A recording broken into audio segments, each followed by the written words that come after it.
આજના યુગમાં આપણા માટે સૌથી વધુ જરૂરી છે આપણું સ્વાસ્થ્ય અને પૈસા. મોડર્ન સાયન્સે એટલી બધી તરક્કી કરી છે કે આજે લગભગ દરેક બીમારીઓનો ઈલાજ ઉપલબ્ધ છે.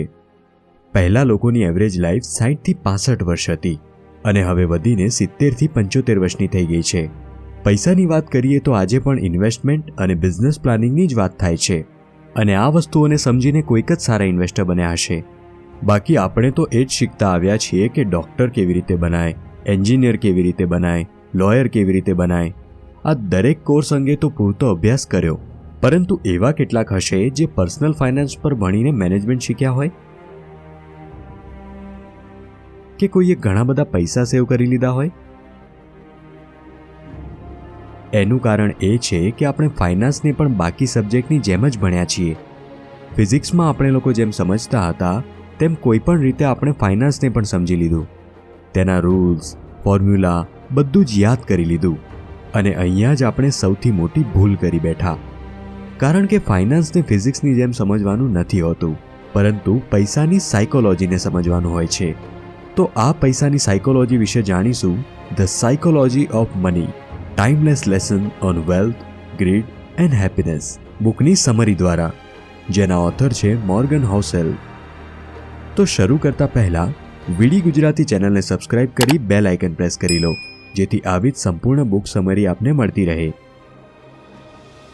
Introduction, the greatest show on અર્થ. લેખક કહે છે, મેં મારા કોલેજના વર્ષો લોસ એન્જલિસની એક પોશ હોટલમાં એક સેવક તરીકે વિતાવ્યા. ત્યાં એક ટેકનિકલ વર્કર તરીકે અવારનવાર આવતો હતો. તેણે માત્ર 20 વર્ષની ઉંમરે વાઈફાઈ નેટવર્ક વિકસાવ્યું, જેના મુખ્ય ઘટકો ડિઝાઇન અને પેટન્ટ કરવામાં આવ્યા હતા. તેણે ઘણી કંપનીઓ શરૂ કરી અને વેચી નાખી હતી. તે ખૂબ જ કામયાબ હતો. મને પૈસા અને સંપત્તિ સાથેનો તેમનો સંબંધ અસલામતી અને બાલિશ મૂર્ખતાનું સંયોજન લાગ્યું. તે $100 નોટોના બંડલ સાથે લઈને ફરતો. આ રીતે તે અન્યને પોતાના પૈસા દેખાડતો હતો. પછી ભલે લોકો તેને જોવા માંગતા હોય કે નહીં, તે પોતાની સંપત્તિ ખુલ્લેઆમ બડાઈ મારતો, ખાસ કરીને જ્યારે તે નશામાં હોય. એક દિવસ તેણે મારા એક સાથીદારને $1000 આપ્યા અને કહ્યું, શેરીમાં જે જ્વેલરી શોપ છે ત્યાં જઈને $1000 સોનાના સિક્કા લઈ આવ. 1 કલાક પછી હાથમાં સોનાના સિક્કા લઈને તે કર્મચારી અને તેના મિત્ર પેસિફિક મહાસાગર સામે ભેગા થયા અને તેના સોનાના સિક્કા પાણીમાં ફેંકવાના શરૂ કર્યા. માત્ર મનોરંજન માટે તેઓ સોનાના સિક્કા કાંકરાની જેમ પાણીમાં ફેંકતા અને કોનો સિક્કો સૌથી વધુ દૂર ગયો તેના પર બહેસ કરતા અને હસી મજાક કરતા. થોડા દિવસો પછી તેણે હોટલ રેસ્ટોરન્ટમાં એક દીવો તોડી નાખ્યો. એક મેનેજરે તેને કહ્યું કે તે દીવો $500નો દીવો હતો અને તેણે તેના માટે ચૂકવણી કરવી પડશે. તારે $500 જોઈએ છે? કાર્યકારીએ નિશ્વાસ સાથે પૂછ્યું અને ખિસ્સામાંથી નોટોનું બંડલ કાઢ્યું અને મેનેજરને આપતા તેણે કહ્યું, આ રહ્યા $5000. હવે મારી સામેથી જતો રહે અને પછી ફરી ક્યારેય મારું આ રીતે અપમાન ન કરતો. તમે વિચારતા હશો કે આ પ્રકારની વર્તણૂક ક્યાં સુધી ચાલુ રહી હશે? અને જવાબ છે, વધુ દિવસો સુધી નહીં. ઘણા વર્ષો પછી મને ખબર પડી કે તે નાદાર થઈ ચૂક્યો હતો. આ બુકનો આધાર પણ એ જ છે કે સંપત્તિના મામલે તમે કેટલી સારી રીતે વ્યવહાર કરી શકો છો, તમે કેટલા હોશિયાર છો તેના પર ઓછું નિર્ભર કરે છે અને તમારો વ્યવહાર કેવો છે તેના પર વધુ નિર્ભર કરે છે. અને વ્યવહાર શીખવું ખૂબ જ મુશ્કેલ છે. એક પ્રતિભાશાળી વ્યક્તિ જો તેની ભાવના ઉપરથી નિયંત્રણ ખોઈ બેસે તો તે ખૂબ મોટી મુશ્કેલી બની શકે છે. નાણાકીય પરિસ્થિતિમાં પણ આવું જ હોય છે. પૈસા આપણને બધી જગ્યાએ દેખાય છે અને પૈસા જ આપણી લાઈફને અફેક્ટ કરતા હોય છે અને આપણને કન્ફ્યુઝ પણ કરે છે. દરેક માણસનું પૈસાને લઈને અલગ અલગ પરસેપ્શન હોય છે અને દરેક માણસ એ મુજબ જ બિહેવ કરે છે. લેખકના મત મુજબ ફાઇનાન્સ વિશે આપણે હંમેશા એ જ વિચારીએ છીએ કે તેને પણ બાકી સબ્જેક્ટની જેમ જ ફોર્મ્યુલા અને રૂલ્સની જેમ સમજી શકાય છે અને તેવી જ રીતે આપણે ફાઇનાન્સને સમજવા માટે રૂલ્સ અને ફોર્મ્યુલાનો ઉપયોગ પણ કરીએ છીએ. તેમ છતાં ઘણીવાર એવું પણ થાય છે કે દરેક ફોર્મ્યુલા અને રૂલ્સ એપ્લાય કરવા છતાં ફાઇનાન્શિયલી સ્ટ્રોંગ નથી બની શકતા. તેનું કારણ એ છે કે તમે ફોર્મ્યુલા તો યાદ કરી લો છો, પરંતુ પોતાની અંદર એ એટીટ્યૂડ અને બિહેવિયર ડેવલપ નથી કરી શકતા જે પૈસા સેવ કરવા માટે તમને કામ આવે. એટલે કે તમે પૈસા ત્યારે જ સેવ કરી શકશો જ્યારે તમે તમારા અંદરના બિહેવિયરને બદલશો. તમે તમારી અંદર એ સાયકોલોજી ડેવલપ કરશો કે તમારે ખરેખર પૈસા સેવ કરવા છે અને તમારે ફાઇનાન્શિયલી ફ્રી થવું છે. હંમેશા તમારા મનમાં એ સવાલ આવતો હોય છે કે બિલ ગેટ્સ આટલા અમીર કેવી રીતે બન્યા?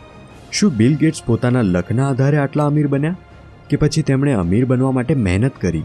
કેવી રીતે દુનિયાના સૌથી મોટા ઇન્વેસ્ટર વોરેન બફેટ તેની બધી જ સંપત્તિ 50-60 વર્ષ પછી કમાયા? શું પૈસાને અટ્રેક્ટ કરવા માટે પૈસાની પાછળ ભાગવાની જરૂર છે? શું પૈસાને હમ્બલ બનીને એટ્રેક્ટ કરી શકાય ખરા? આવો જાણીએ. Number 1. No one is crazy. લેખકના મત મુજબ દરેક માણસના નેચર અને બિહેવિયર અલગ અલગ હોય છે, તેમજ દરેકની વિચારવાની રીત પણ અલગ અલગ હોય છે. જે આપણા માટે સારું હોય બની શકે તે બીજા માટે ખરાબ હોય. તેવી જ રીતે જે બીજાને ગમતું હોય તે બની શકે કે આપણને ક્યારેય ન ગમે. એટલે કે દરેક વ્યક્તિના પરસેપ્શન એકબીજાથી અલગ હોય છે અને તેના પરથી આપણે દુનિયાને અને લોકોને જજ કરતા હોઈએ છીએ. લેખક કહે છે કે કોઈ લોકો મૂર્ખ નથી હોતા. પૈસા વિશે દરેકના વિચાર અને વર્તન અલગ અલગ હોય છે. કોઈને બચત ખાતા, એફડી, પીપીએફ વગેરેમાં પોતાના પૈસા રાખવા ગમે છે, તો કોઈને શેર કે મ્યુચ્યુઅલ ફંડ વધુ ગમે છે. તેથી જ આપણે કહી શકીએ કે દરેક વ્યક્તિની સંપત્તિની પોતાની વ્યાખ્યા હોય છે. દરેક વ્યક્તિ પોતાને બુદ્ધિશાળી માને છે.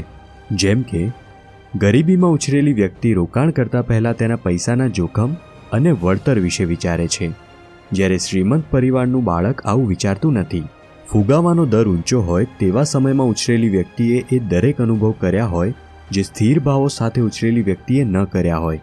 જેમ કે મહામંદીમાં સર્વસ્વ ગુમાવનાર સ્ટોક બ્રોકરને જેવો અનુભવ થયો હોય તે 1990ના દાયકામાં વૈભવી રીતે જીવતો બ્રોકર કલ્પના પણ ન કરી શકે.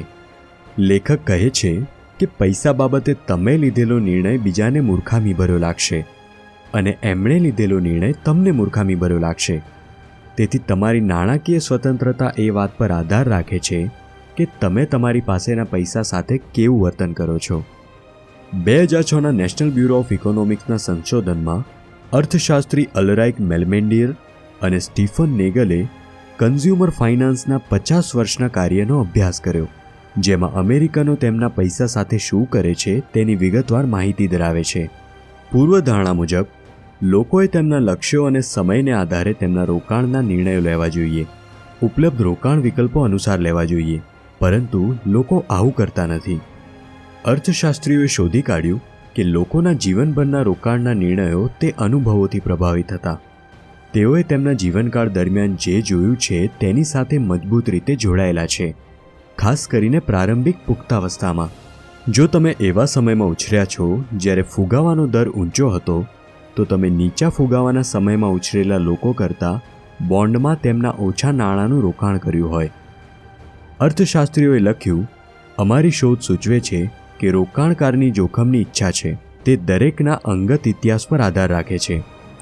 ન તો બુદ્ધિ, ન તો શિક્ષણ, ન સંસ્કારિતા, માત્ર સંયોગ કે તમે ક્યારે અને ક્યાં જન્મ્યા છો.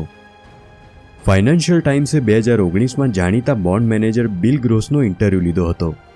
ગ્રોસ માને છે કે જો તેનો એક દાયકા અગાઉ અથવા પછીનો જન્મ થયો હોત તો તે આજે જ્યાં છે ત્યાં ન હોત. એ લેખ અનુસાર ગ્રોસની કારકિર્દી ઘટતા વ્યાજ દરો સાથે સારી રીતે સુસંગત હતી, જે બોન્ડના મંતવ્યોમાં અનુવાદિત છે. આવી ઘટનાઓથી ન માત્ર તકો ઉપલબ્ધ થાય છે, બલકે તે તકો તમારી તરફ પણ આવે છે. ત્યારે આ તકો વિશેના તમારા વિચારો પણ પ્રભાવિત થાય છે. ગ્રોસ માટે બોન્ડ પૈસા બનાવવાના મશીન જેવા હતા, જ્યારે તેમના પિતાની પેઢી માટે જે ઉચ્ચ ફુગાવાના સમયમાં મોટા થયા હતા અને એ પરિસ્થિતિનો સામનો કર્યો હોય તેમના માટે બોન્ડ મની બર્નર જેવો લાગશે. સંપત્તિ વિશેના લોકોના અનુભવોમાં તફાવત નાનો નથી. સ્ટોકની જ વાત લઈ લો. જો તમારો જન્મ 1970માં થયો હોય તો તમારી કિશોરાવસ્થા અને યુવાનીમાં S&P 500 લગભગ ફુગાવા સાથે 10 ગણું વધ્યું. જો તમારો જન્મ 1950માં થયો હોય તો કિશોરાવસ્થા અને યુવાની દરમિયાન ફુગાવાની સ્થિતિ અલગ હશે. લોકોના આ બે જુદા જુદા જૂથો તેમના જન્મના જુદા જુદા વર્ષોને કારણે અલગ દૃષ્ટિકોણથી જીવે છે. નંબર 2. Luck and risk. નસીબ અને જોખમ ભાઈઓ સમાન છે. આ બંને વાસ્તવિકતાનો પુરાવો છે કે જીવનમાં દરેક પરિણામ વ્યક્તિગત પ્રયત્નો સિવાયના અન્ય પરિબળો પર આધારિત છે. લેખક કહે છે કે કેટલાક લોકો એવા હોય છે જે ખૂબ જ નસીબદાર હોય છે, જેમ કે કોઈ શ્રીમંત ઘરમાં જન્મે છે.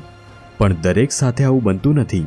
શ્રીમંત બનવા માટે આપણે માત્ર નસીબ પર જ આધાર રાખી શકતા નથી. ધનવાન બનવાનો બીજો રસ્તો જોખમ લેવાનો છે. કેટલાક લોકો બિલકુલ જોખમ લેવા નથી માંગતા. તેઓ નોકરી કે અન્ય કામમાં તેમના કમ્ફર્ટ ઝોનમાંથી બહાર નીકળવા નથી માંગતા.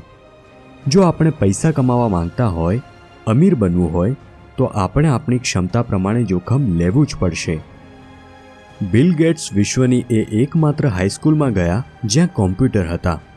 સિએલથી થોડીક દૂરી પર સ્થિત લેક સાઇડ સ્કૂલમાં કોમ્પ્યુટર કેવી રીતે આવ્યું એ કહાની પણ અદ્ભુત છે.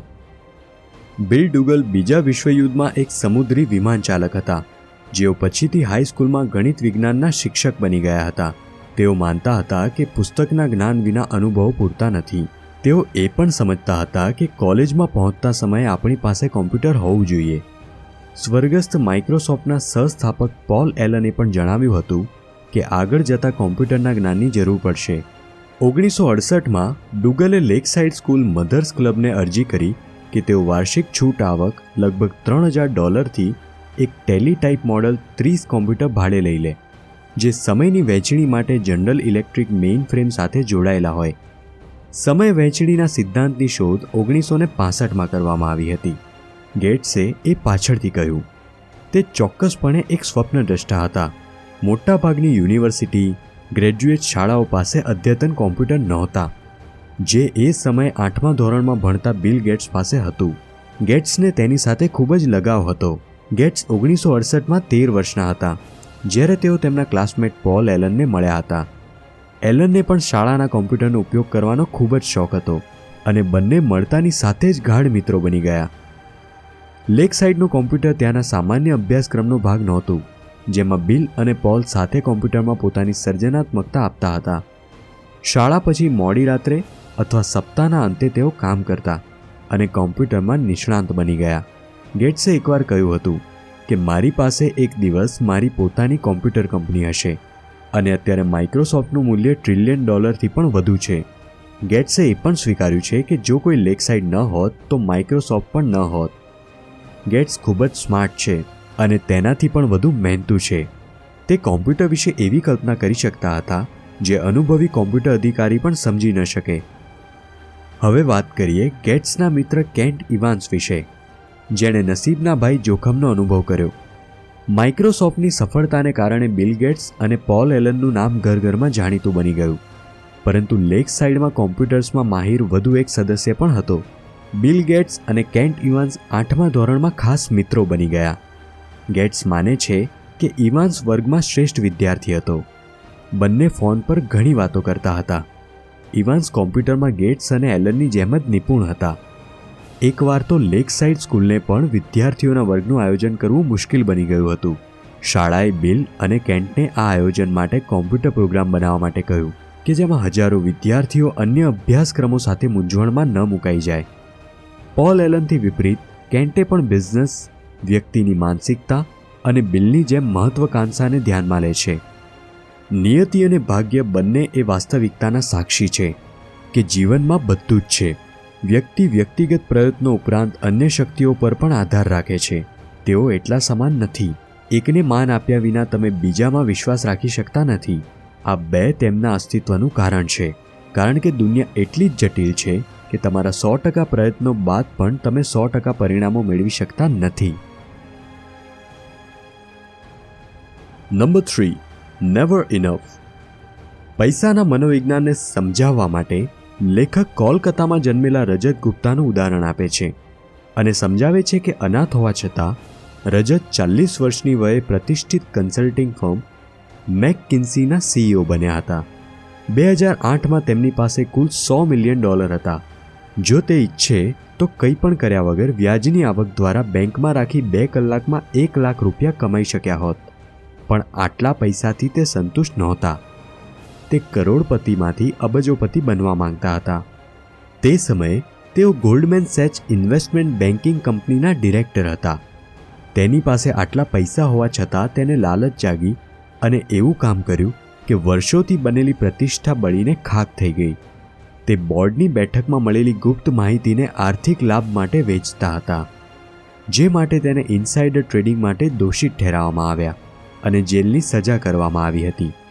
આવા ઘણા લોકો છે જેઓ તેમના નાણાકીય લક્ષ્યો હાંસિલ કર્યા પછી પણ અન્ય નાણાકીય લક્ષ્ય હાંસિલ કરવા માંગે છે. આવા લોકો અટકતા નથી. એક લક્ષ્ય પૂર્ણ થયા પછી તેઓ બીજા લક્ષ્યને પૂર્ણ કરવા માટે લોભી બની જાય છે. પરંતુ આવું ન કરીને પૈસા કરતાં તમારા પરિવાર અને સુખ શાંતિને વધુ મહત્ત્વ આપવું જોઈએ. લોંગ ટર્મ કેપિટલ મેનેજમેન્ટ હેજ ફંડમાં કામ કરતા કર્મચારી વ્યક્તિગત રીતે સેંકડો મિલિયન ડોલરના માલિક હતા અને તેની મોટાભાગની સંપત્તિ તેમના પોતાના ફંડમાં રોકેલી હતી. એ પછી પણ વધુ મેળવવાની લાલસામાં તેમણે જોખમ લીધું અને બધું જ ગુમાવી બેઠા. આ સ્થિતિને વોરન બફેટે વર્ણન કરતાં કહ્યું હતું કે તેમણે વધુ પૈસા કમાવા માટે જેની તેને જરૂર પણ નહોતી તેના માટે જે હતું તે પણ ખર્ચી નાખ્યું. આ મૂર્ખતા છે. તમારી પાસે જે છે અને મહત્વનું છે એવી કોઈ વસ્તુને દાવ પર લગાવવાની જરૂર નથી જે તમારા માટે જરૂરી પણ નથી. આ એક એવી વાત છે જે જેટલી સ્પષ્ટ છે એટલી જ અદૃશ્ય છે. ભાગ્યે જ આપણામાંથી કોઈ પાસે $100 મિલિયન હશે, જેમ કે ગુપ્તા અને મેડોફ પાસે હતા. એમ છતાં આપણે આ અમુક વાતોને ધ્યાનમાં રાખવી જોઈએ. સૌથી મહત્વપૂર્ણ એ છે કે જો પરિણામો સાથે અપેક્ષાઓ વધતી જાય તો વધુ પ્રયાસ કરવાનો કોઈ અર્થ નથી, કારણ કે વધુ પ્રયત્નો પછી પણ તમે એ જ અનુભવ કરશો અને તે ખતરનાક બની જાય છે જ્યારે વધુ પૈસા, વધુ શક્તિ, વધુ પ્રતિષ્ઠા એ સંતોષ કરતાં વધુ મહત્વાકાંક્ષાઓ વધારી દે છે. આવી પરિસ્થિતિઓમાં આગળ વધારેલું એક કદમ પણ તમારા ગોલ પોસ્ટને વધુ 2 પગલાં આગળ ધકેલે છે. તમને લાગે છે કે તમે પાછળ રહી ગયા છો અને તેને ચાલુ રાખવાનો એકમાત્ર રસ્તો છે વધુ જોખમ લેવું. આધુનિક મૂડીવાદ 2 બાબતોમાં નિષ્ણાત છે: સંપત્તિ બનાવવી અને ઈર્ષા વધારવામાં. મોટા ભાગે આ બંને એક સાથે જ જોવા મળે છે. તમારા સાથીદારો કરતાં આગળ વધવા માટે જુસ્સો સફળતાનો પાયો બની શકે છે, પરંતુ આવી સફળતામાં પણ કોઈ મજા નથી, કારણ કે વધુ પૈસાનો લોભ તમારી માનસિક શાંતિને ખલેલ પહોંચાડી શકે છે. તમારી વૃદ્ધિને અન્ય વ્યક્તિની નાણાકીય વૃદ્ધિ સાથે ક્યારેય સરખાવશો નહીં. જેમ કે મારા મિત્ર પાસે રેન્જ રોવર કે ઓડી છે તેમ મારી પાસે પણ હોવી જોઈએ. આવી વિચારસરણીને મનમાંથી કાઢી નાખવી જોઈએ. સામાજિક સરખામણીની ટોચ મર્યાદા એટલી ઊંચી છે કે કોઈ તેને સ્પર્શી પણ નહીં શકે. મતલબ કે એક એવી લડાઈ છે જે ક્યારેય જીતી નથી શકાતી અને કાં પછી એકમાત્ર રસ્તો એ છે કે ક્યારેય લડવું જ નહીં. સ્વીકારી લો કે તમારી પાસે પૂરતું છે, તેમ છતાં અન્ય કરતાં ઓછું જોઈએ છે. જેમ કે એક યુવક લાસ વેગાસની યાત્રાએ જાય છે. એકવાર તેને એક વ્યક્તિને પૂછ્યું, તમે કઈ રમત રમો છો અને કયા કસિનોમાં રમો છો? તેમણે જવાબ આપ્યો, લાસ વેગાસના કસિનોમાં જીતવાનો એક જ રસ્તો છે અને તે છે ફક્ત તમે અંદર આવો અને બહાર જતા રહો. આ જ રીતે બીજાની સંપત્તિની સરખામણી કરવાની રમત બધે ચાલે છે. પર્યાપ્ત હોવાનો વિચાર રૂઢિવાદ જેવો લાગી શકે છે, જેમાં તકો અને ક્ષમતાઓ છોડી દેવાની હોય છે, અને આ ઠીક નથી. જેમ કે તમે કેટલું ખાઈ શકો છો એ ત્યારે જ જાણી શકાય જ્યાં સુધી ખાઈને તમે બીમાર ના પડી જાઓ, પરંતુ આ તર્ક ધંધા અને રોકાણમાં નથી ચાલતો. મોટા ભાગના લોકો ત્યાં સુધી નથી રોકાતા જ્યાં સુધી તે તૂટી ન જાય. જેલમાંથી બહાર આવ્યા બાદ રજત ગુપ્તાએ ન્યૂયોર્ક ટાઈમ્સને જણાવ્યું હતું કે તેમણે એક મહત્વપૂર્ણ શીખ લીધી છે: ક્યારેય કોઈ વસ્તુથી વધુ પડતા એટ્રેક્ટ ન થઈ જાઓ. તમારી પ્રતિષ્ઠા, તમારી સિદ્ધિઓ કે બીજું કંઈ પણ હોય. તેમણે પોતે બનાવેલી પ્રતિષ્ઠા જાતે જ નષ્ટ કરી દીધી અને તે પણ વધુ તકલીફ એટલે આપે છે કેમ કે તેને તેની પ્રતિષ્ઠાથી વધુ લગાવ હતો. આ તેમના માટે એક સબક છે. પ્રતિષ્ઠા બનાવી રાખવાની એક રીત એ છે કે તમે એવું કોઈ જોખમ ન લો જેનાથી તમને વધુ નુકસાન થાય. ત્યારે એ માની લેવું જોઈએ કે બધું પર્યાપ્ત છે. Number 4. Confounding compounding. The psychology of money compounding વિશે લેખક કહે છે કે વોરન બફેટ નાનપણથી જ શેર બજારમાં રોકાણ કરતા હતા. આજે તેમની કુલ સંપત્તિ $86.5 અબજ છે. તેમાંથી તેમણે $81.5 બિલિયન 60 વર્ષની વયે એટલે કે નિવૃત્તિમાં એકત્ર કરી છે. તેમાં કોઈ શંકા નથી કે વોરન બફેટ આજે એક અદ્ભુત રોકાણકાર છે, પરંતુ તેમના જીવનમાંથી એ શીખવા મળે છે કે પૈસા કમાવા માટે વ્યક્તિએ સતત રોકાણ કરતા રહેવું જોઈએ.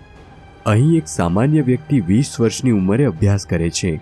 તે જ સમયે વોરન બફેટ $9.3 મિલિયન માલિક હતા.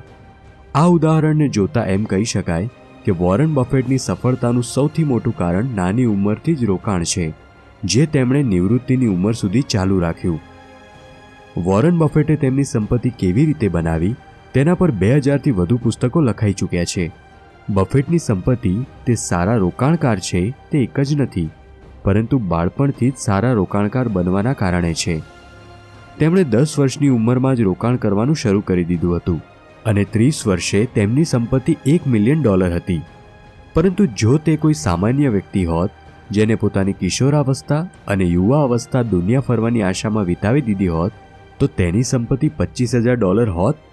અને ધારો કે તેઓ હજુ પણ વાર્ષિકી દીઠ રોકાણ પર અસાધારણ વળતર મેળવવામાં સક્ષમ હશે, તો શું 60 વર્ષની ઉંમરે રોકાણ કરવાનું બંધ કરી દીધું હશે કે જેથી ગોલ્ફ રમી શકે અને પૌત્ર પૌત્રીઓ સાથે સમય વિતાવી શકે? વોરન બફેટની નાણાકીય સફળતાને તે નાણાકીય પાયા સાથે અસરકારક રીતે જોડી શકાય છે. રોકાણ એ તેની ખાસિયત છે, પરંતુ તેનું રહસ્ય એ સમય છે. બફેટ અત્યાર સુધીના સૌથી ધનાઢ્ય રોકાણકાર છે. Number 5. Getting wealthy versus staying wealthy. શ્રીમંત બનવાની લાખો રીતો છે અને કેવી રીતે શ્રીમંત બનવું તેના પર ઘણા પુસ્તકો પણ લખાયા છે.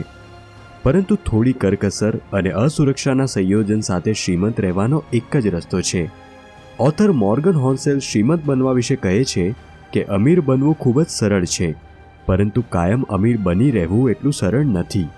કારણ કે મોટાભાગના લોકો બિઝનેસ શરૂ થયાના થોડા દિવસોમાં નિષ્ફળ જાય છે. એવી ઘણી હસ્તીઓ છે જેમણે નાણાકીય વૃદ્ધિ હાંસલ કરી હોય, પરંતુ સમય વીતતા તેઓ તૂટી ગયા હતા. તે પોતાની સંપત્તિ જાળવી શકતા નથી. એવા ઘણા લોકો છે જે કોઈને કોઈ કારણસર અમીર બની જાય છે, પરંતુ તેઓ તેને લાંબા સમય સુધી જાળવી શકતા નથી. ઘણીવાર આપણે એવા લોકોને પણ જોતા હોઈએ કે જેઓ કોઈ રમતવીર, ફિલ્મ સ્ટાર કે રમતગમતની સ્પર્ધામાં કરોડો રૂપિયા જીતે છે. તેઓ અમીર તો બની જાય છે, પણ થોડા સમય પછી ફરી પહેલા જેવા થઈ જાય છે. મિત્રો, આવું કેમ થાય છે? આવું એટલા માટે થાય છે કારણ કે તેમને પૈસાની વ્યવસ્થા કેવી રીતે કરવી, ક્યાં અને કેવી રીતે રોકાણ કરવા તે ખબર નથી. તેઓ જે પૈસા આવે છે તે જ ખર્ચતા રહે છે અને એક દિવસ એવો આવે છે જ્યારે તેમની પાસેના બધા પૈસા પૂરા થઈ જાય છે. જેસી વિલરમોલ તેમના સમયના સૌથી મોટા સ્ટોક ટ્રેડર હતા. તેમનો જન્મ 1877માં થયો હતો અને તે એક વ્યાવસાયિક વેપારી બની ગયા હતા જ્યારે લોકો જાણતા પણ નહોતા કે વેપાર શું છે. 30 વર્ષની ઉંમરે ફુગાવાને સમાયોજિત કર્યા પછી તેમની નેટવર્થ $100 મિલિયન હતી.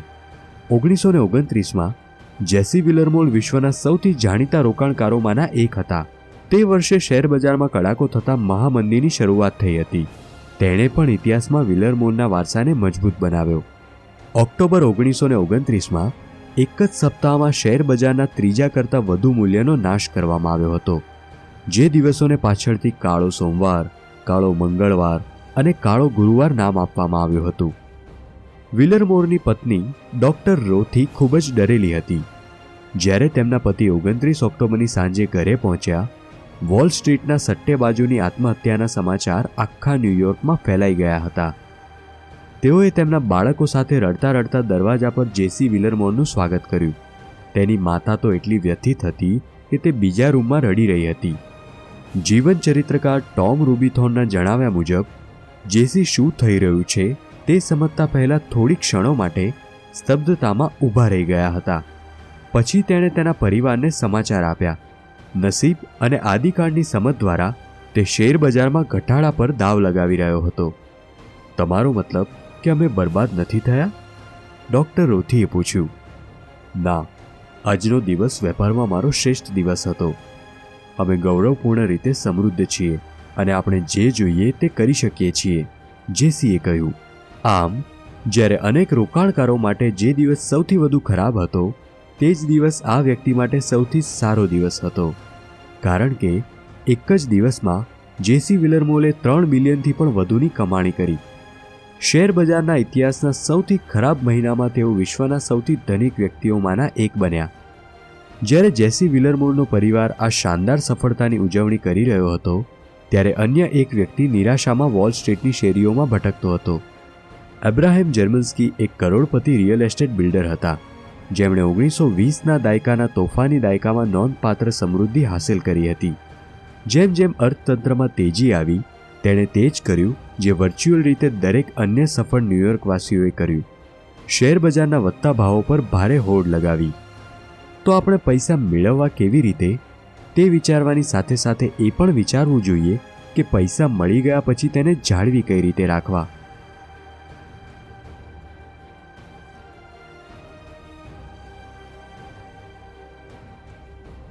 નંબર 6. Tails you win. દરેક સિક્કાની બે સાઈડ હોય છે. જેમ કે તમે એક સિક્કો ઉછાળો છો તો તે જરૂરી નથી કે તમે પ્રથમ વખતમાં જ જીતી જશો, પરંતુ જો તમે વારંવાર સિક્કો ઉછાળો છો તો તમે એકવાર તો જરૂર જીતશો તેવી સંભાવનાઓ ઘણી જ છે. હિન્ઝ બર્ગુએન 1936માં નાઝી જર્મની ભાગી ગયા હતા. તેઓ અમેરિકામાં સ્થાયી થયા, જ્યાં તેમણે યુસી બર્કલે ખાતે સાહિત્યનો અભ્યાસ કર્યો. તેઓ તેની યુવાનીમાં કંઈ ખાસ કરી શક્યા નહીં, પરંતુ 1990ના દાયકા સુધીમાં બર્ગુએન તમામ એકાઉન્ટ્સ દ્વારા અત્યાર સુધીના સૌથી સફળ આર્ટ ડીલર બની ગયા હતા. 2000માં બર્ગુએને પિકાસો, બાર્કસ અને મેટિસ સેઝ દ્વારા બનાવેલા તેમના મેગ્નમ ઓપસ સંગ્રહનો એક ભાગ જર્મન સરકારને 100 મિલિયન યુરોથી વધુમાં વેચ્યો હતો. તે એટલો સારો સોદો હતો કે જર્મન સરકારે તેને અસરકારક દાન જ ગણ્યું હતું, કારણ કે ખાનગી બજારમાં તે સંગ્રહ 1 બિલિયનથી પણ વધુ હતું. એક વ્યક્તિ આટલી મોટી સંખ્યામાં ઉત્કૃષ્ટ કલાકૃતિઓ એકત્ર કરી શકે તે આશ્ચર્યજનક વાત છે. કલા ખૂબ જ વ્યક્તિલક્ષી છે. સદીના અંતમાં સૌથી વધુ લોકપ્રિય કૃતિઓ કઈ હશે તે જીવનની શરૂઆતમાં કોઈ કેવી રીતે આગાહી કરી શકે? તમે તેને કૌશલ્ય કહી શકો છો, તમે ભાગ્ય કહી શકો છો. ઇન્વેસ્ટમેન્ટ ફર્મ હોરાઇઝન રિસર્ચે ત્રીજો ખુલાસો આપ્યો. મહાન રોકાણકારોએ મોટી માત્રામાં કલાની ખરીદી કરી. કંપનીએ લખ્યું, સંગ્રહોનો એક ઉપવર્ગ સારું રોકાણ સાબિત થયું અને તે પૂરતા લાંબા સમય સુધી રાખવામાં આવ્યું કે પોર્ટફોલિયોના શ્રેષ્ઠ ઘટકો પર રૂપાંતરિત થયો. આર્ટ ડીલરો ઇન્ડેક્સ ફંડની જેમ કામ કરતા હતા. તેઓ જે પણ ખરીદી શકતા હતા તેમણે ખરીદી લીધું અને તેઓએ તે બધું પોર્ટફોલિયોમાં ખરીદ્યું, નહીં કે તેમની વ્યક્તિગત પસંદગી અનુસાર. તેમણે ફરીથી થોડીવાર રાહ જોઈ થોડા વિજેતાઓ આવવાની. બર્ગુએનની જેમ કદાચ જ કોઈને 99% આવી મૂલ્યવાન સિદ્ધિ હાંસલ થઈ હશે. જો કે બાકીના 1% પિકાસો જેવા કલાકારની કૃતિઓ હોય તો બહુ ફેર નથી પડતો. બર્ગુએન ખોટા પણ હોઈ શકે છે, પરંતુ તેમ છતાં આશ્ચર્યજનક રીતે આ બન્યું છે. ધંધા અને રોકાણમાં ઘણી વસ્તુઓ એક જ રીતે કામ કરે છે. પરિણામોના વિતરણનો સૌથી અંતમાં જ નાણાંમાં અદ્ભુત અસરો ધરાવે છે, જ્યાં નાની સંખ્યામાં ઘટનાઓ મોટાભાગના પરિણામો માટે જવાબદાર હોઈ શકે છે. જ્યારે તમે ગણિત સમજો છો ત્યારે પણ આ સમજવું મુશ્કેલ બની શકે છે. તે સંપૂર્ણપણે વિરોધાભાસી છે કે રોકાણકાર ખોટો હોઈ શકે છે અને તો પણ સમૃદ્ધ બની શકે છે. આનો અર્થ એ છે કે ઘણી બાબતોમાં નિષ્ફળ થવું કેટલું સામાન્ય છે તે આપણે ઓછું આંકીએ છીએ, અને જ્યારે તે થાય છે ત્યારે આપણને મોટી પ્રતિક્રિયા આપવા માટે ફરજ પાડે છે. તેવી જ રીતે જો તમે કોઈપણ કાર્ય અથવા વ્યવસાયમાં એકવાર નિષ્ફળ થઈ જાઓ છો તો ડરવાને કે હારી જવાને બદલે ફરીને ફરી પ્રયાસ કરો. એક દિવસ તમને ચોક્કસ સફળતા મળશે જ.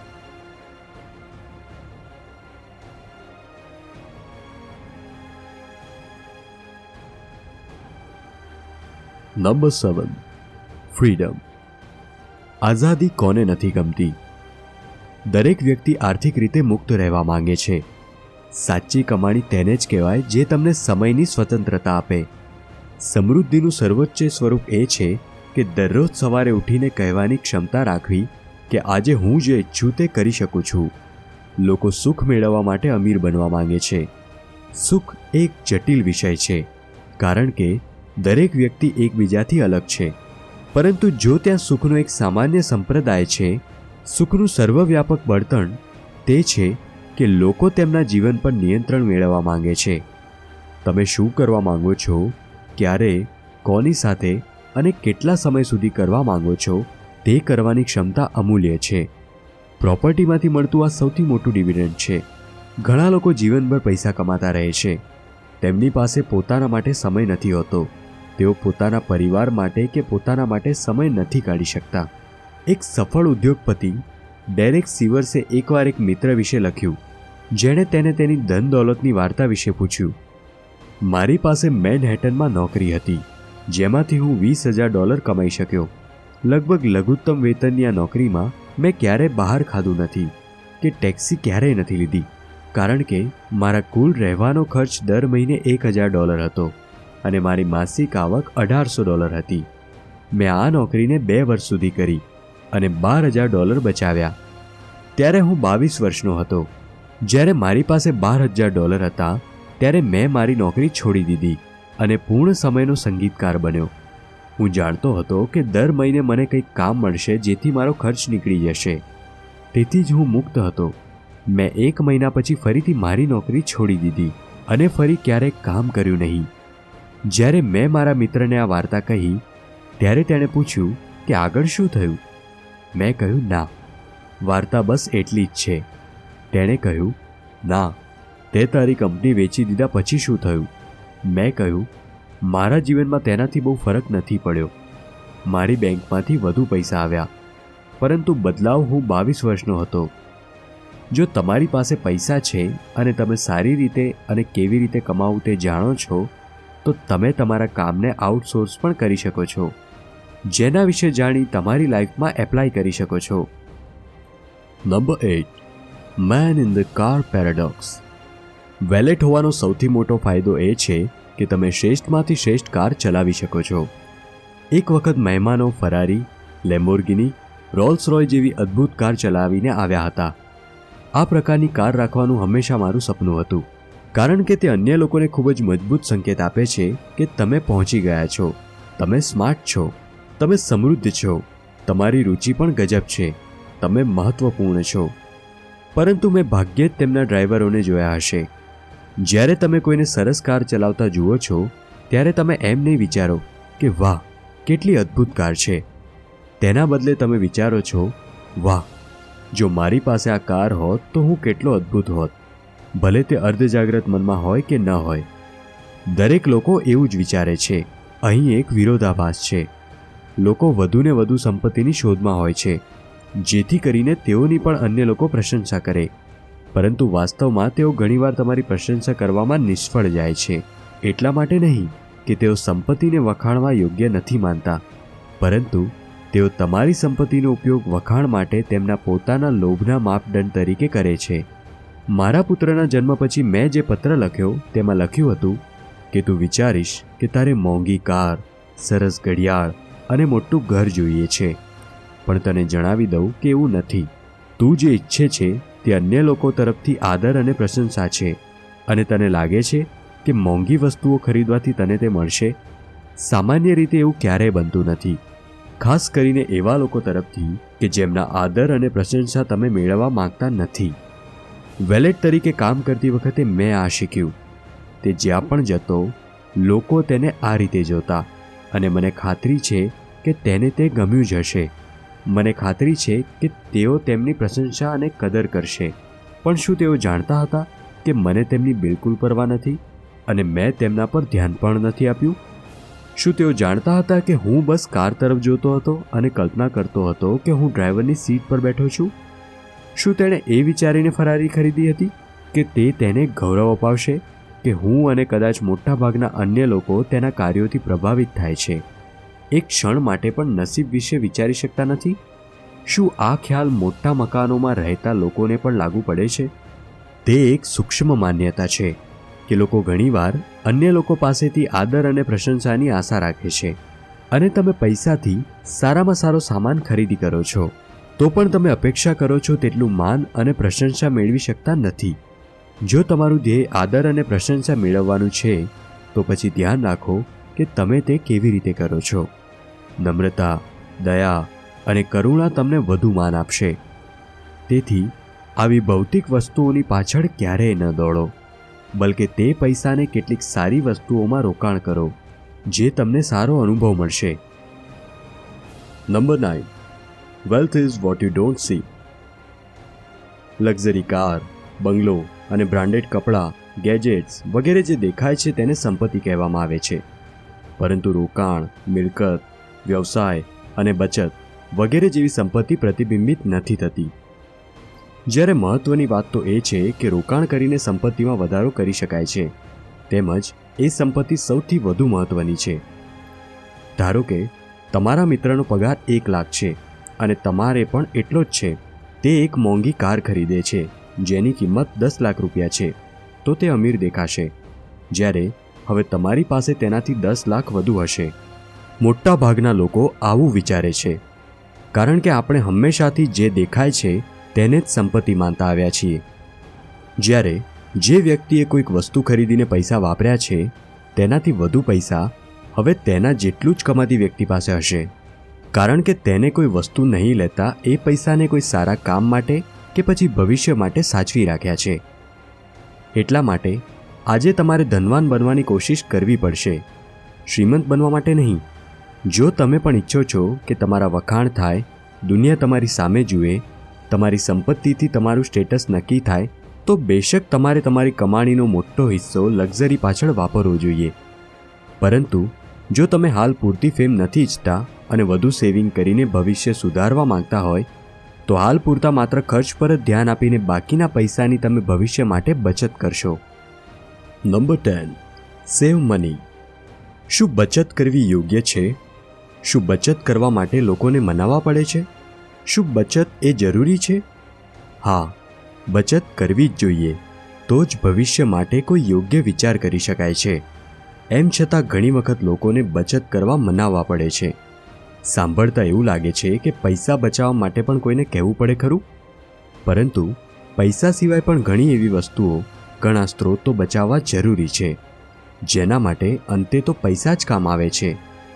અત્યારે કોઈક વસ્તુ બચાવવી જોઈએ, પરંતુ આપણે તેનો બેફામ ઉપયોગ કરીએ છીએ.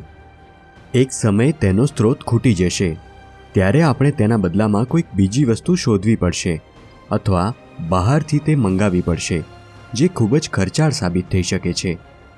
ક્યારેક એવું પણ બને છે કે આપણે ખુદ સમજતા હોઈએ કે આ વસ્તુ બચાવવી જોઈએ, તેમ છતાં આપણે તેવું નથી કરતા, કારણ કે આપણી આસપાસના લોકો પણ એવું નથી કરતા હોતા. તમે બચતની બાબતમાં 3 પ્રકારના લોકો જોયા જ હશે. પહેલા એવા લોકો જેઓ બચત વિશે ક્યારેય વિચારતા જ નથી, કારણ કે તેઓને લાગે છે કે તેમને બચત કરવાની કોઈ જરૂર જ નથી. આવું એટલે પણ હોઈ શકે કે તેઓ જાણે છે કે તેમની પાસે ખૂબ પૈસા છે અથવા આવકનો ખૂબ સારો સ્ત્રોત છે અને તેઓ બેફામ પૈસા વાપરે છે અને મોજ શોખની જિંદગી જીવે છે. અન્ય એવા લોકો હોય છે જેઓ બચત કરી શકતા નથી, કારણ કે તેમની પાસે એટલા પૈસા નથી. તેઓ પોતાની આખી જિંદગી માત્ર ખર્ચાઓ પૂર્ણ કરવામાં જ પસાર કરી દે છે, જેનું કારણ તેના પર રહેલી જવાબદારીઓ અને અનેક ખર્ચા હોય છે, અથવા તો તેની આવકનો સ્ત્રોત ખૂબ ઓછો હોય છે. અને ત્રીજા એવા લોકો હોય છે જેઓ શરૂઆતમાં ઘણી બચત કરે છે, કરકસર કરે છે, તેના ખર્ચાઓ ઓછા કરવાની પૂરી કોશિશ કરે છે, મોજ શોખ અને મનોરંજન પાછળ પૈસા અને સમય બગાડતા નથી અને વધુને વધુ કામ કરે છે. અને સમય જતાં આ ત્રીજા પ્રકારના લોકો ખૂબ જ પૈસાદાર બની જાય છે અને તેમની વૃદ્ધાવસ્થા ખૂબ જ સારી રીતે પસાર થાય છે. અને બાકીના લોકો હંમેશા ગરીબીમાં જીવે છે. તેઓ ક્યારેય પોતાની આવકનો સ્ત્રોત ઊભો કરી શકતા નથી. એ માટે તેને પૂરતો માહોલ પણ નથી મળતો અને નાનપણથી જ એવી જિંદગી જીવવાના કારણે પૂરતી આવડત પણ નથી હોતી. અંતે તેઓ બીજા પર નિર્ભર રહે છે, પરંતુ તેઓ હંમેશા આશાઓ પાર જ જીવતા હોય છે. ક્યારે શું મળશે, ક્યારે નવા ખર્ચાઓ આવી પડશે, તે માટે અગાઉથી તૈયાર રહી શકતા નથી. એટલા માટે આજથી જ બચત કરવાનું શરૂ કરો અને રોકાણ પણ શરૂ કરો. વીડી ગુજરાતી ચેનલને સબસ્ક્રાઇબ કરી બેલ આઇકન પ્રેસ કરી લો, જેથી આવી જ સંપૂર્ણ બુક સમરી આપને મળતી રહે. Number 11. Reasonable is greater than rational. વિચાર આવો એ માણસની સાહજિક પ્રક્રિયા છે, પરંતુ કેટલાક લોકો માત્ર વિચાર પર ધ્યાન આપે છે અને તે કાર્યને અમલમાં મૂકવા માટે કામ કરતા નથી. હંમેશા પ્લાનિંગ કર્યા કરે છે અને અંતે તેઓ કંઈ કરી શકતા નથી. તેઓ પહેલેથી જ દરેક નાના નાના કાર્યમાં સંપૂર્ણતા લાવવાનો પ્રયાસ કરે છે. ક્યાંક ભૂલ ન રહી જાય તે માટે તેઓ સતત વિચારે છે અને જો કોઈ કામમાં થોડી પણ ઉણપ રહી ગઈ હોય તો તે કામ ત્યાં જ છોડી દે છે. ભૂલોને સમજીને સુધારવાનો પ્રયાસ પણ તેઓ નથી કરતા અને ફરીથી વિચારવાનું શરૂ કરી એ જ પ્રોસેસ ચાલ્યા કરે છે. આના કરતાં વધુ સારું તમારે એ કરવું જોઈએ કે તમે બનાવેલી યોજના તમારા માટે કામ કરશે કે નહીં. તમે જે વિચાર કરો છો તેને નાના પાયે શરૂ કરી દો. તેમાં સુધારા સાથે સાથે થતા રહેશે. કોઈ પણ સ્ટાર્ટઅપ શરૂ કરવા વિશે વિચારવાને બદલે તમારા કામમાં થોડી પણ ઉણપ હોય તો પણ તે કામ છોડી દેવા કરતાં શરૂ કરવું વધુ સારું છે. એ જ રીતે તમારે શક્ય તેટલું વહેલું શેર બજારમાં રોકાણ કરવું જોઈએ. ભલે તેમાં ઉતાર ચઢાવ હોય, પરંતુ પછીથી તમને ઘણો સારો નફો મળી શકે છે. શેર બજારની વાત આવે તો આપણે સૌથી પહેલાં માર્કેટની સ્થિતિ જોઈએ છીએ અને રોકાણ વિશે પછી વિચારીએ છીએ. પરંતુ એક નાના હિસ્સાથી રોકાણ શરૂ કરી દેવું જોઈએ, જેથી તેમાંથી ફાયદો થવાનું પણ શરૂ થઈ શકે. હાલ મોટાભાગના મોટા રોકાણકારો કે જે ખૂબ જ ધનવાન બની ગયા છે, તેમણે પણ શરૂઆત આ જ રીતે કરી હતી.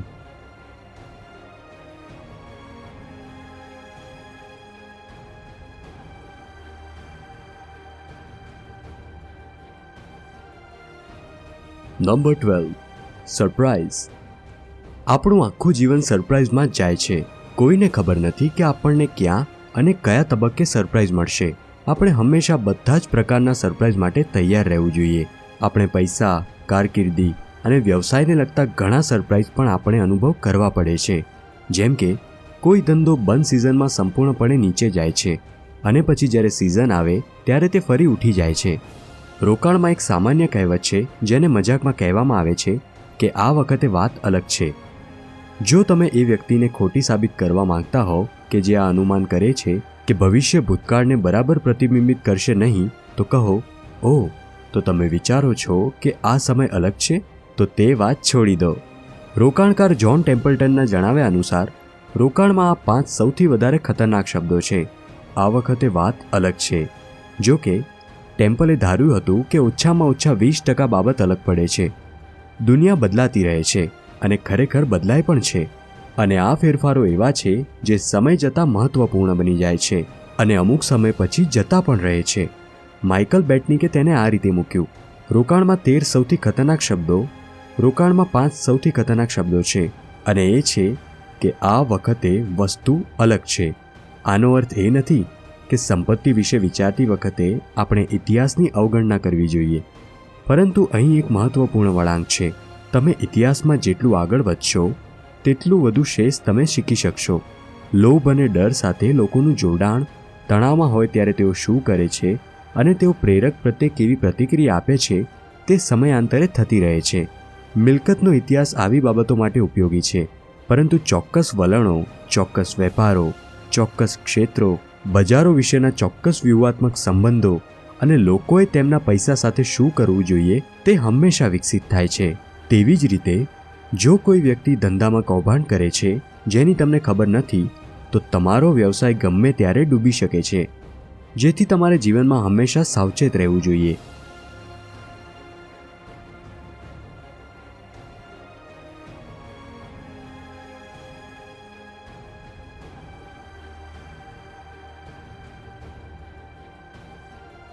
નંબર 13. Room for error. જીવનમાં પૈસાની બાબતમાં દરેક વ્યક્તિઓ ભૂલો કરે છે, પરંતુ ફરીથી એ ભૂલો કરીને અથવા થવા દઈએ તો તે સૌથી મોટી ભૂલ છે. આપણે આમાંથી ઘણું શીખવું જોઈએ.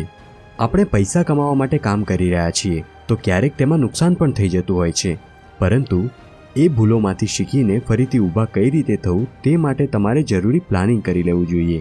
જેમ કે એક ખેલાડી તરીકે જ્યારે તમને જોઈતું કાર્ડ મેળવવાની શક્યતાઓ તમારી તરફેણમાં હોય ત્યારે તમે વધુ હોડ લગાવો છો અને જ્યારે મતભેદ તમારી વિરુદ્ધ હોય ત્યારે ઓછા.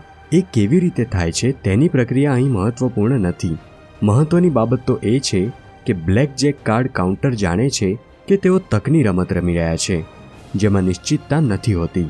કોઈ પણ જુગારમાં તેઓ વિચારે છે કે તેઓ સાચા હોઈ શકે છે, પરંતુ તે જ સમયે તેઓ જાણે છે કે તેઓ ખોટા પણ હોઈ શકે છે. તેમના વ્યવસાયને ધ્યાનમાં રાખીને તે વિચિત્ર લાગે છે, પરંતુ તેમની વ્યૂહરચના સંપૂર્ણપણે સંભાવના ઉપર ટકી છે. એક એવી સંભાવના કે જેના પરિણામ વિશે તેઓ જાણતા નથી અને જાણી શકતા નથી કે આગળ શું થવાનું છે. તેથી તેઓ તે મુજબ રમે છે. જો કે આવડત મુજબ જોવા જઈએ તો કાર્ડ ગણવાની પદ્ધતિ કામ કરે છે, કારણ કે તે ખેલાડી તેના મગજ ઉપર ખૂબ ઊંડાઈપૂર્વક કામ કરી ચૂક્યા હોય તેમજ આ રમતમાં તેને સારો એવો અનુભવ થયો હોય. પરંતુ જ્યારે મતભેદ તમારી તરફેણમાં હોય અને તમે ભારે હોડ લગાવો અને જો તેનું પરિણામ ખોટું આવે તો તમે એટલા પૈસા ગુમાવશો કે તમારી પાસે રમવાનું ચાલુ રાખવા માટે પણ પૈસા નહીં હોય. આવી રમતોમાં પૈસા બચી જશે એવી કોઈ ક્ષણ ક્યારેય આવતી નથી જ્યારે તમે એટલા સાચા હો કે તમે તમારી સામે દરેક વખતે શરત લગાવો, પરંતુ અંતે તો તમારે જે તે પરિણામને સ્વીકારવું જ પડે છે અને તમારે તમારી જાતને ભૂલ માટે જગ્યા આપવાની જરૂર છે. જ્યારે તમારી યોજના કામ ન કરે ત્યારે ફરીથી તમારે યોજના બનાવવી પડશે. બિઝનેસને લગતી ભૂલો ટાળવા માટે તમારે તમારી પાસે રોકડ અનામત રાખવી જોઈએ. એક સાથે બધા પૈસા ખર્ચવા અથવા રોકાણ કરશો નહીં. વોરન બફેટ કહે છે તેમ રોકડ રાજા છે, એટલા માટે તમારી પાસે હંમેશા ખરાબ સમય માટે ફંડ હોવું જોઈએ. બધા માણસો સમયાંતરે બદલાતા રહે છે. નાનપણમાં જે બાળક તોફાની હતું તે મોટું થઈને સમજુ વ્યક્તિ બની શકે છે અને નાનપણમાં સમજુ હોય તેવું બાળક મોટું થઈને બદમાશ બની શકે છે. માણસ પરિસ્થિતિ મુજબ પોતાનો સ્વભાવ બદલતો રહે છે. એ જ રીતે આજે તમે જે પણ સપના કે યોજનાઓ બનાવી છે તે જરૂરી નથી કે તે સંપૂર્ણપણે પૂર્ણ થશે કે નહીં, પરંતુ ભવિષ્યમાં આપણે કંઈક સારું પણ કરી શકીશું. બની શકે કે તમારી કોઈ ઈચ્છા હોય જેને તમે પૂર્ણ કરવા ઈચ્છતા હોય, પરંતુ સંજોગો કંઈ એવા બન્યા હોય કે તમારી ઈચ્છાઓ કે સપનાઓ પૂર્ણ ન થઈ શક્યા હોય. તમારે ભૂતકાળમાં જીવવાની જરૂર નથી. ભલે તમને તમારી શાળા કે કોલેજમાં કેટલા ખરાબ માર્ક્સ આવ્યા હોય, તમારા માર્ક્સ તમારું ભવિષ્ય નક્કી નથી કરતા. તમે કોઈ નાણાકીય વિચાર નથી કરી રાખ્યા, પરંતુ અચાનક તમને નાણાકીય રીતે સિક્યોર બનવાનો વિચાર આવે તો તમે બની શકો છો. હું એવા મિત્ર સાથે ઉછર્યો છું જે ન તો પ્રતિભાશાળી હતો કે ન તો એ અત્યંત નબળો, પરંતુ હું જાણતો હતો કે તે સૌથી મહેનતુ વ્યક્તિ ન હતો. આવા લોકો પાસે ઘણું શીખવાનું હોય છે, કારણ કે તેમની પાસે સફળતાના માર્ગના દરેક પગલાંની સાચી સમજ હોય છે. કિશોરાવસ્થામાં તેમના જીવનનું લક્ષ્ય અને સ્વપ્ન ડૉક્ટર બનવાનું હતું. તે સમયે કોઈ બુદ્ધિશાળી વ્યક્તિ આ શક્ય માન્યું ન હોત, પણ તેણે પ્રયત્નો ચાલુ રાખ્યા અને તેના ક્લાસના મિત્રો કરતાં મહેનત કરીને આખરે તે ડૉક્ટર બન્યો. જ્યારે તમે શરૂઆત કરો છો તો તમે ચોક્કસપણે લક્ષ્યની ટોચ પર પહોંચો છો અને તમામ અવરોધો સામે તમારી કારકિર્દી સારી હોય છે. ત્યારે સંતોષની લાગણી હોય છે. અમુક વર્ષો પછી તણાવ અને કામનો સંપૂર્ણ બોજ તેના પર પડી ગયો હતો. તે તેની વર્તમાન પરિસ્થિતિથી એટલો જ નિરાશ હતો જેટલો તેને 15 વર્ષ પહેલાં ત્યાં પહોંચવા માટે પ્રેરિત કર્યો હતો. મનોવિજ્ઞાનનો એક આધાર એ છે કે લોકો તેમના ભાવિ પેટર્નની આગાહી કરે છે. લક્ષ્યની કલ્પના કરવી સરળ અને મનોરંજક છે. વાસ્તવિક જીવનના તણાવને ધ્યાનમાં રાખીને જે સ્પર્ધાત્મક અનુસંધાનમાં વધારો કરે છે, ધ્યેયની કલ્પના કરવી એ તદ્દન બીજી બાબત છે. ભવિષ્યના નાણાકીય લક્ષ્યો માટે આયોજન કરવાની અમારી ક્ષમતા પર આની મોટી અસર પડે છે. આજના સમયમાં નાનામાં નાના ધંધામાં પણ આગળ વધીને કરોડો રૂપિયાની કમાણી કરી શકાય છે, જેટલું આખી જિંદગીમાં પણ કોઈ કમાઈ શકતું નથી.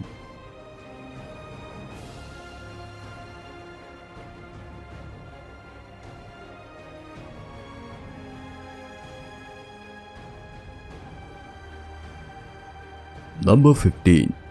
Nothing is free. તમે સાંભળ્યું જ હશે કે પૈસા પૈસાથી બને છે. આજના જમાનામાં કંઈ પણ મફત નથી બનતું. જો તમારે કંઈક મોટું કરવું હોય તો શરૂઆતમાં નોકરી કરી લો. તેમાં પૈસા પણ મળશે અને જરૂરી અનુભવ પણ મળશે. તેમજ તમારા પોતાના ધંધા માટે તમે ફંડિંગ પણ એકત્ર કરી શકશો. દરેક વસ્તુનું મૂલ્ય હોય છે. આપણે જ્યાં સુધી બિલ બાકી હોય ત્યાં સુધી મિલકતની મોટાભાગની વસ્તુઓની કિંમત જાણી તેના માટે ચૂકવણી કરવા તૈયાર રહીએ છીએ. પરંતુ સમસ્યા એ છે કે મોટાભાગની વસ્તુઓનું મૂલ્ય ત્યાં સુધી નથી દેખાતું જ્યાં સુધી આપણે તેનો જાત અનુભવ ન કરીએ. ઘણા સફળ લોકોએ શરૂઆતમાં નાની નાની નોકરીઓ કરી હોય છે અને સખત મહેનત કરીને ફંડ એકત્ર કર્યું હોય અને પછી એક ચોક્કસ આવક ભેગી કરી લીધા બાદ તે જ પૈસા પોતાને તાલીમ આપવા માટે વાપર્યા હોય અને પછી તેઓ આજે સફળ વ્યક્તિ બની ગયા હોય. તેવી જ રીતે કોઈ પણ વ્યવસાય શરૂ કરવા માટે ઘણા પૈસાની જરૂર હોય છે, પરંતુ આપણા બિઝનેસ માટે આપણે જ પ્લાનિંગ કરવું પડશે. શરૂઆતમાં થોડા હજારમાં વ્યવસાય શરૂ કરો અને પછીથી તમે તેને વધારી શકો છો.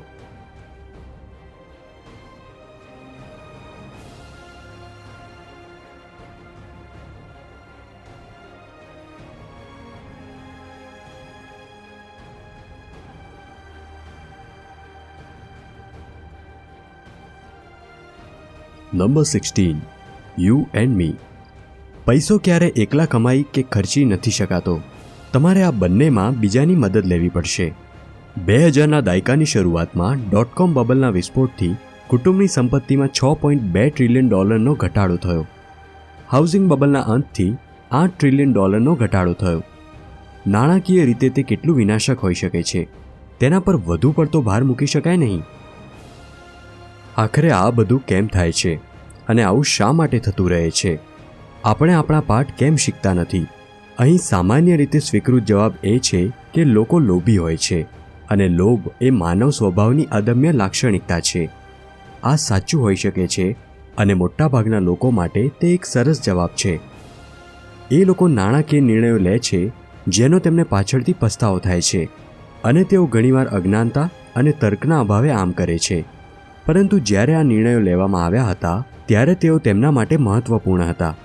લોભ પર પરિસ્થિતિને દોષ આપવાનું બંધ કરવાથી પાછળની દ્રષ્ટિએ પાઠ ચૂકી જઈએ છીએ અને ઉદય અને પતન એ બંને એક જેવા છે, જ્યાં પાછળની દ્રષ્ટિએ પરિણામ સ્પષ્ટ છે પરંતુ કારણ અને દોષ પર ક્યારેય સહમત થતા નથી.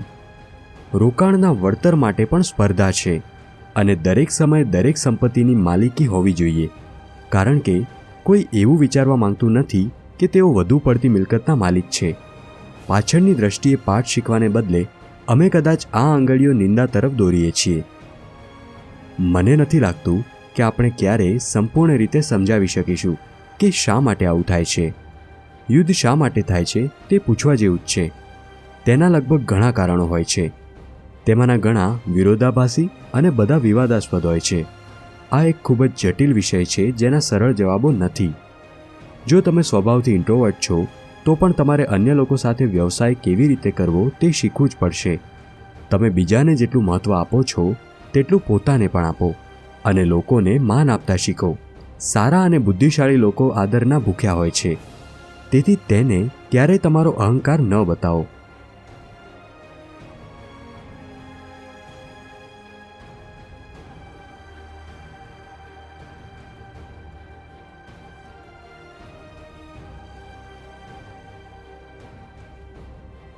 Number 17, the seduction of pessimism.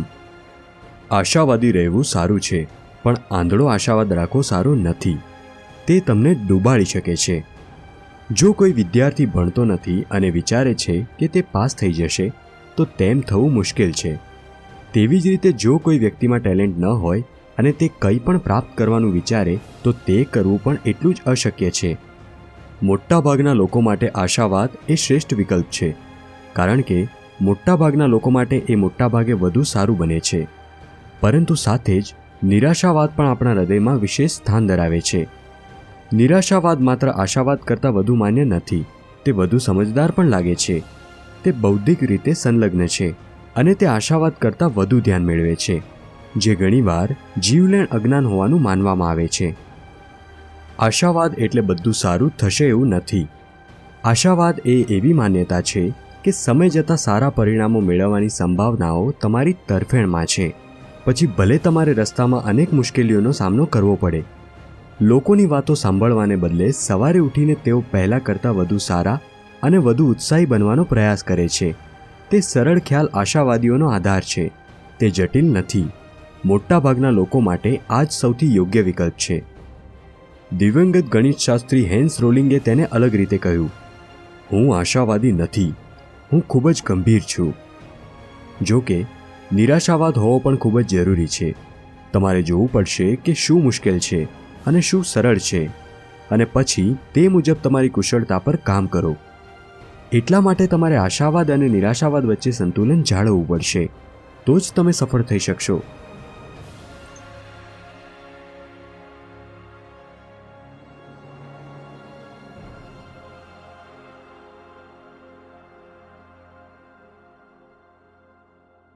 Number 18, when you will believe anything. આપણે જે જોઈએ છે તે સાચું માની લઈએ છીએ. આ આપણી આદત બની ચૂકી છે. તેવી જ રીતે જે કંઈ સાંભળીએ છીએ તેને પણ સાચું માની લઈએ છીએ.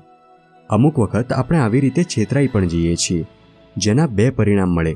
કાં તો તેમાંથી શીખીને બીજી વખત આપણે તરત જ વિશ્વાસ નથી કરી લેતા, અને બીજું આપણે એ જ ભૂલ ફરીથી કરી નાખતા હોઈએ છીએ. સાંભળવાની, જોવાની અને સમજવાની આપણી શક્તિમાં હંમેશા કંઈક ખોટું જ હોય છે. જેમ કે ઘણા લોકો સમાચારમાં જે સાંભળે છે તે જ સાચું માની લે છે, જ્યારે તેમાંથી મોટાભાગની બાબતમાં ઉમેરો અને સુધારા વધારા કરવામાં આવે છે. ઘણા સમાચાર ન્યૂઝપેપરમાં ખોટી રીતે પ્રકાશિત થાય તેવું પણ બને. તમે જેટલું વધુ કંઈક સાકાર થતું જોવા માંગો છો તેટલું જ વધુ તમે વાતને માનવાની સંભાવના દર્શાવો છો, જે તેના સાચા હોવાના તક ગુણોત્તરને તે વાસ્તવમાં છે તેના કરતાં વધુ સાચા બનાવે છે. દુનિયા પ્રત્યે દરેકનો દૃષ્ટિકોણ અધૂરો છે, પરંતુ આપણે તેમાં માત્ર ખાલી જગ્યાઓ ભરવાની નથી, આખી વાર્તાને પૂર્ણ પણ કરવાની છે. બની શકે તેનું પરિણામ આપણી ધારણાથી અલગ આવે, અથવા એમ પણ બની શકે કે પરિણામ આપણી ધારણા મુજબ જ આવે. તેથી દરેક વસ્તુ પર આંધળો વિશ્વાસ ન કરવો જોઈએ.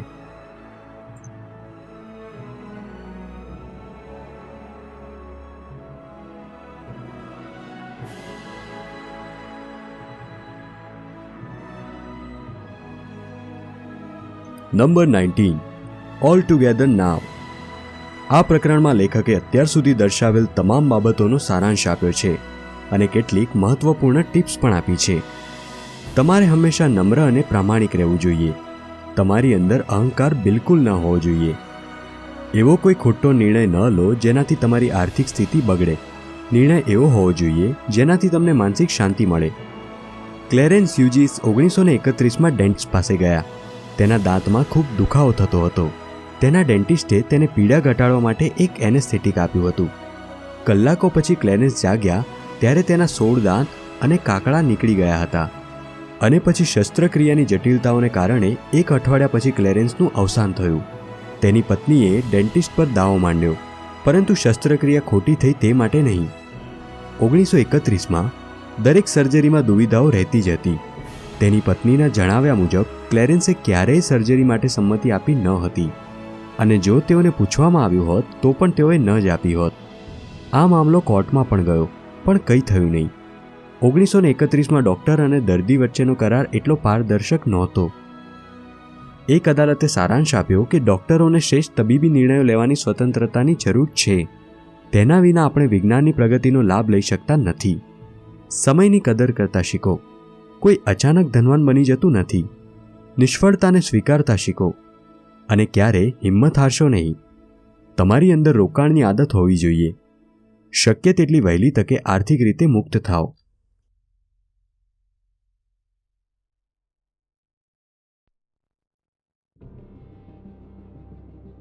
નંબર 20. કન્ફેશન. લેખકે આ પ્રકરણમાં યુવા પેઢી માટે કેટલાક ખાસ સૂચનો આપ્યા છે. તમારે તમારી આખી કમાણી આનંદમાં ખર્ચી નથી નાખવાની. તમારે બિનજરૂરી ખર્ચ કરવાનું બંધ કરવું જોઈએ. તેમજ ઓછા ખર્ચે આનંદ મેળવવાનું શીખો, જેમ કે વર્કઆઉટ, વાંચન, સંગીત, નૃત્ય વગેરેમાં પણ થોડો સમય પસાર કરીને પોતાનું મનોરંજન કરો, જેથી મન પણ શાંત થશે અને ખર્ચા પણ ઓછા થશે. સેન્ડી ગોટ્સમેન એક અબજોપતિ રોકાણકાર હતા, જેમણે ફર્સ્ટ મેનહેટન નામના કન્સલ્ટિંગ જૂથની સ્થાપના કરી હતી. તેમણે તેમની રોકાણ ટીમો માટે એક ઇન્ટરવ્યૂમાં ઉમેદવારોને પૂછવાનું કહેવામાં આવે છે, તમારી પાસે શું છે અને શા માટે. માત્ર એટલું જ નહીં, તમને કયા સ્ટોક સસ્તા લાગે છે, અથવા કયું અર્થતંત્ર મંદી તરફ આગળ વધી રહ્યું છે. તમે તમારા પૈસા સાથે શું કરો છો તે મને બતાવો. મને આ પ્રશ્ન ગમે છે, કારણ કે તે વચ્ચેના મોટા તફાવતને રેખાંકિત કરે છે. તે અર્થપૂર્ણ છે. લોકો વારંવાર શું કરવું જોઈએ તે પૂછતા રહે છે, અને જે તેઓ વાસ્તવમાં કરે છે તે તેમને શું યોગ્ય લાગે છે. તમારે પૈસા કેવી રીતે કમાવવા, કેવી રીતે તેનો ઉપયોગ કરવો અને કેવી